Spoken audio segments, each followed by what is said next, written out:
আসসালামু আলাইকুম রহমতুল্লাহি বারাকাতু।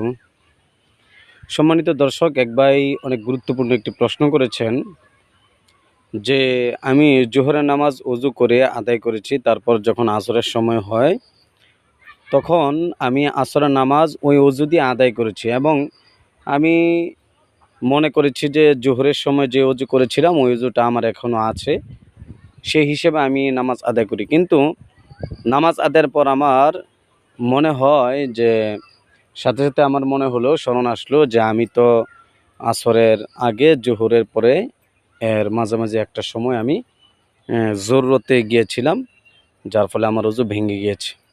এখন আমার জানার বিষয় হলো, এই যে আমি ওযু ছাড়া নামাজ আদায় করে ফেললাম ভুলে, এর জন্য তো নামাজ হবে কিনা, তাছাড়া আমি ভুলে এই কাজটি করলাম ওযু ছাড়া, এর জন্য আমার কোনো গুনাহ হবে কিনা। তো খুবই গুরুত্বপূর্ণ একটি প্রশ্ন। আসলে অনেক সময় আমাদের এরকম হয়, হতেও পারে, স্বাভাবিক, ভুল হওয়াটাই স্বাভাবিক। তো এর উত্তর হচ্ছে, যেহেতু অজু ছাড়া নামাজ আদায় হয় না, এজন্য পুনরায় অজু করে আবার আসরের নামাজ আদায় করে নিতে হবে।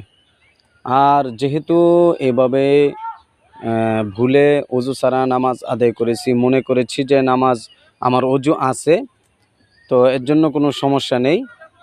এটা এজন্য যেহেতু ভুল হয়েছে, এজন্য আল্লাহ তাআলা মাফ করে দিবেন। কিন্তু এর বিপরীতে যদি কেউ ইচ্ছাকৃতভাবে নাপাক অবস্থায় কিংবা ওযুবিহীন নামাজ আদায় করে, তাহলে মারাত্মক গুনাহ হবে। এটি খুবই সঙ্গীন গুনাহ, এটি মারাত্মক পর্যায়ের গুনাহ।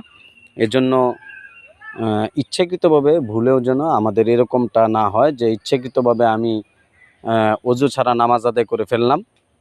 তাহলে কোনো যদিও ফতোয়া এটার উপর না, কিন্তু কোনো আলেমের মতে সে কাফের হয়ে যাবে এরকম, অথবা কমপক্ষে সে কুফরি একটি আচরণ করলো, কারণ এর দ্বারা সে আল্লাহ তাআলার বিধানের প্রতি সে তুচ্ছ-তাচ্ছিল্য করলো।